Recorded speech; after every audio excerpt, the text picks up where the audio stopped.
5 berita terpopuler hari ini, Rabu 17 Juni 2026 di Bloomberg Technos Flash 5. Yang pertama, Wall Street di zona merah dipicu kejatuhan saham teknologi. Wall Street kembali ditutup di zona merah pada Selasa 16 Juni 2026 akibat tekanan pada saham megacap teknologi yang menjadi pemicu utama pelemahan pasar.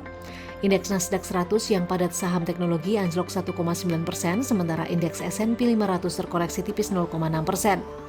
Penurunan tajam juga melanda indeks semikonduktor Philadelphia atau SOX yang merosot hingga 5,7%. Sentimen ini turut menyeret sektor keuangan dan saham small caps di tengah sikap investor yang masih mencermati arah kebijakan suku bunga The Fed serta prospek ekonomi Amerika Serikat ke depan. Kedua, BOJ resmi naikkan suku bunga ke level tertinggi dalam 31 tahun. Bank of Japan resmi menaikkan suku bunga acuan hingga level tertinggi dalam 31 tahun.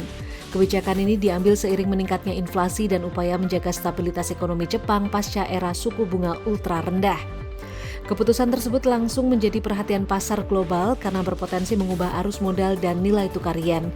Investor kini menunggu sinyal kelanjutan terkait arah kebijakan moneter Jepang. Ketiga, Bahlil respon keluhan dubes Cina soal investasi nikel 50 miliar dolar Amerika Serikat. Menteri ESDM Bahlil Lahadalia merespon keluhan Duta Besar Cina terkait kebijakan pembatasan kuota produksi nikel dalam RKAB 2026. Kebijakan tersebut dinilai berpotensi mengganggu kelangsungan investasi dan rencana ekspansi hilirisasi Cina di tanah air yang telah mencapai 50 miliar dolar Amerika Serikat. Bahlil menegaskan regulasi nasional harus dihormati, namun pihaknya juga membuka dialog dengan para investor. Bahlil menyebut hilirisasi nikel menjadi agenda strategis Indonesia untuk meningkatkan nilai tambah industri sekaligus menjaga kepastian investasi jangka panjang. Keempat, bea jasa pelabuhan dibebaskan tarif diskon 21% selama liburan. Pemerintah memberikan pembebasan bea jasa pelabuhan serta diskon tarif hingga 21% untuk mendukung mobilitas penumpang selama liburan. Kebijakan ini diharapkan dapat menekan biaya perjalanan dan meningkatkan aktivitas transportasi laut selama periode libur.